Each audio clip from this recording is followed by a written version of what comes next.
What's up and welcome back. I'm John Stark, MikeTheMovieGuy.com, your favorite blind film critic, and I'm sorry if it's a little bit hazy in here, but I just sat through Fog of War, so it may not have totally drifted out of the room. Uh, your one thing that'll help that helps the filtration system of getting Fog of War out of here is by you clicking like and subscribe. Believe it or not, it helps. It infinitesimally helps. So make sure to do that. um, for my blind and low vision people out there who found me, what's up? I've got a purple hat on. It's backwards. It's got a New York Yankees little symbol on the center and black sunglasses, and I'm wearing a Pizza Planet shirt representing Toy Story today. Um, so Fog of War is a film I chose to watch because it has audio description. Produced by Audio Eyes, written by Sean Boggs and narrated by Rick Boggs. Wick Boggs. The Boggses are behind this. And somewhat vocally uninspired, but well written audio description track. It's just kind of flat narration the whole way through that just doesn't really do anything. And then it rises for some reason as there's mounting tension. But it just seems to be like somebody's just getting louder while they're talking and they're not necessarily invested and they're just shouting at their camera or microphone or whatever. So it's not the same thing as like an actual, we're so afraid of doing like performative audio description sometimes. So sometimes it just comes across as shouting instead of like actual like being engaged in the film in which you're narrating. But Fog of War stars Jake Abel, Briana Hildebrand, John Cusack, and Mira Sorvino. So it actually has a little bit of a decent cast to it, which is one of the reasons I jumped in on this. I think it skipped theaters though, just to be honest. I think you can go right to your favorite video on demand platform and rent this. But should you? That's why you're here, is to figure out if you should rent Fog of War. Uh, it's a post-World War, actually, I don't know. World War II kind of feels like it's still going on during this movie. Never mind. It's a late World War II film. Jake Abel has come back from the war, and his government has sent him off for a very important mission where they think there might still be a Nazi somewhere. So he goes off with his new wife, played by Briana Hildebrand, to her parents' estate, where there's a German there. At least they think he's a German, Victor. But first, they have to sit through meaningless conversation with John Cusack and Mira Sorvino, who will disappear for a large chunk of the movie, and then leaving just Jake and Briana to carry the movie, which is fine. They're both recognizable actors. Jake, immediately every time I think of Jake Abel, I know he's done other things, but I always think of Percy Jackson. And Briana, in case you're unfamiliar with her, that's Negasonic Teenage Warhead. So this is way out of where I would have expected to see her. She's playing sort of like a period era love interest with a little bit of a spy background. I just keep thinking of like shaved head Briana in Deadpool. And I'm like, okay.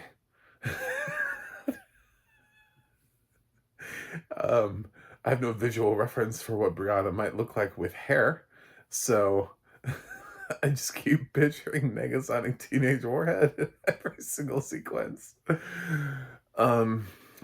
the thing about being blind, is sometimes people are trapped forever in time, and it's like, what was the last thing you saw them in? I'm like, I think the last thing I saw them in was Deadpool. So, that's the visual reference for me, pre for efficient loss. Just makes for a very interesting movie. Um, so in my mind, anyway, every time I hear her voice, I picture her character from Deadpool. Uh, yeah. So Jake is progressively paranoid about the situation around him, and he's limping around and recovering from a war injury. And Briana also has a war background, and uh, they met during the war, and newly fiance, and she's invited him over, and it's funny because they talk about their background, and even though I knew where this movie was headed the whole time, they try to bring up the fact that where they came from, and this like Scottish upbringing, so Scottish heritage or whatever for their family, that they came over, and meanwhile Victor is, I don't know, being super shady, and Jake is like, there's a guy with a clearly specific accent, while no one else has an accent in this movie. He must be my target. So Jake just spends the majority of the film harassing Victor.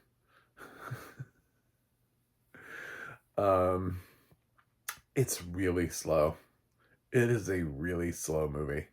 It's like a full 2-hour film, and it did not need to be. But my God, they're going to try to get the 2-hour runtime out of you. They're going to clock it in at right at 1:59, and it never needed to be that. I didn't like the score to the movie. The score to the movie just kind of feels like music playing, uh, like that. Sometimes scores feel like they complement the movie, and sometimes scores just feel like scores. Like somebody just sat down at a piano and just started playing some music, and then they just sort of laid that on top of the movie. And it's just kind of scenes where people are just kind of playing music, and it's just there in the background. Um, didn't really do anything for the movie. Kind of made it seem cheap in some ways. Um, because the juxtaposition of having a score that feels like it should have been written for a budget movie, not for a movie that managed to pay John Cusack and Mira Sorvino to be in it. Well, I'm sure Jake Abel and Briana Hildebrand don't earn bare minimum, like some guy off the street. I'm sure they earned a little bit of money to be here. So if you're able to pay those people, then there should be somebody willing to write a score for the movie that sounds like they've written a score before. The score is just very uninspired and mediocre, and yeah, I just wasn't crazy about it. Um there's not much in this movie to be crazy about. I thought the acting was fine. I didn't have a huge problem with acting, even though Cusack and Sorvino really haven't had a whole lot of excellent roles thrown their way as of late. They're not bad. They're not I mean, there's a lot of perspective acting out there when, if you want to turn some performances around, you can actually look at, I'm sure they have been. I'm sure there's a film in which they have been bad, but it's not this film. They're just kind of, they're here to boost the overall caliber of the film. It's mostly Jake Abel and Briana and the guy playing Victor, who I'm not familiar with at all. The German guy that they got to play Victor. So, should you watch Fog of War? Probably not. It's got a 4.1 on IMDb, and the critics have not cared enough to give it a Metacritic score. So, I'm breaking out on my own here. I'm going where no critic has boldly gone before, and reviewing Fog of War. Yeah, it's so slow. It is such a slow movie, and there are scenes where they try to make it feel like the tension is ratcheting, but they're just like really dumb decisions, you know? Um, there was one sequence where uh, Jake Abel's character Gene gets up in the middle of the night and he's creeping on Victor, and he he's outside the door and he sees like Victor's, oh, he's got a telegraph machine. Oh, he's writing a telegraph, and he makes a noise. He makes a creak. Mind you, there are only like three people in the house at this point, so um, so Gene like hobbles away because he's got a limp, and but he leaves his cane like up against the wall right outside of Victor's bedroom, which is in the notes, by the way. It's in like the audio description. This is not something that I picked up from some sighted person who's letting me know. No, the audio description makes sure to point out that it's there. And so when Victor opens the door, he doesn't see anybody. There's just the cane there. So he goes looking, tries to find Gene. He doesn't find him. Gene snuck around, went back, grabbed the cane, went back to his room. Well, if you grab the cane, then it's like, it's an acknowledgement. Obviously, somebody grabbed the cane, man. There aren't that many people in the house. Would a ghost face come in here all of a sudden and just, like, we're in a completely different genre now? No. I mean, it's the scene that's like supposed to build tension, and then you see him and he's in bed and he's got the cane and like in bed with him, like he's under the covers and the cane's under the covers with him. It looks like he's sleeping. He's doing the fake sleeping thing. Like, if you knew the cane was a problem, then why did you take the cane? Like, he probably already saw, which he did. And then he just, like, Victor, like, steps in the room and he's like, I don't know. Seems normal. And then he just leaves. So, I guess canes just move by themselves now. Telepathy. Anyway,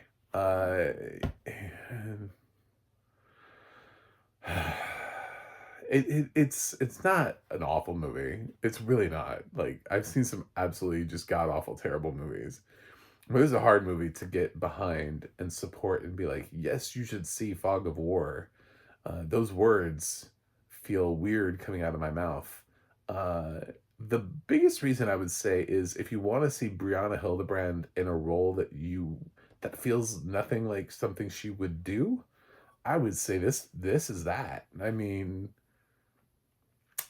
I'm most impressed by her ability to uh, break away from the sort of angry, angsty teen that they've given her into this rather sort of normal role that, you know, uh, just I would not have immediately thought of her for, but she does perfectly fine with. The movie gets kind of dumb towards the end. I'm not gonna lie, but I actually kind of knew that this is the ending I predicted. It's weird how they kind of come back around to it because they spent so long driving in one direction that whenever they need to make the hard left to get to the ending they want to get, it's a bumpy ride. It's very clunkily thrown together. They're like, oh, by the way, we need to explain to you what this thing is. Have you heard of this? Oh, well, let me explain what this is. So, um, Fog of War, audio description track is, I was having a conversation the other day with another blind individual who watches a lot of movies. And we're talking about our audio description companies and distributors and stuff, and like who makes consistently good audio description. And we had different thoughts, and I was like, well, one of the companies that I'm not a huge fan of is IFC. Even though I liked some of their films last year, I wasn't a huge fan of their audio description. They were like, well, that was because they use Audio Eyes. And yeah, probably. It's not that Audio Eyes does bad audio description. It's just not, it's not inspired. This audio description is not written well. I mean, it's written well, but it's not, the actual narration doesn't do anything. It doesn't really help the film at all. It just kind of feels like the narrator themselves is bored with the movie that they're narrating. That's the best note I can give. Not being offensive, not trying to like draw a line in the sand. It doesn't seem like the narrator wants to be here. Um, and sometimes that's true for other projects, and I try to call it out when I hear a narrator that just seems like uh they're droning and they're just like, I don't know, somebody handed me a script and I'm just reading it, you know? But that's kind of what this feels like. It feels like they didn't want to do Fog of War, but they had to. Uh, you should find somebody who feels like that they're engaged by the product in which that they're narrating. I'm gonna give Fog of War C minus. It's not like offensively bad. It's not like one of the worst movies I've ever seen. It's not good. I would I would definitely have to give this a rotten on the tomato meter if I was on there. But yeah, that's where I would go with Fog of War. Um, it's a really slow. Uh, uh, I hesitate to use the word espionage because it's so slow. It's basically 2 hours with five people. Like the cast itself, the cast list on IMDb, I don't think goes to 20. That's like including all the extras and everybody along the way, who pop up in various scenes. He has like a dream sequence, and very few people are in this movie, but really only like five of them are in like the majority of the movie. So not much can happen until the end of the film, until they're like, aha, did we get you? No, you did not. I knew this is where this was going. Anyway, and I don't want to explain it too much because as soon as I say it, you'll be like, oh yeah, of course. Of course that's where that movie's going. Anyway, thanks for watching. Thanks for subscribing. And I'll see you guys on the other side.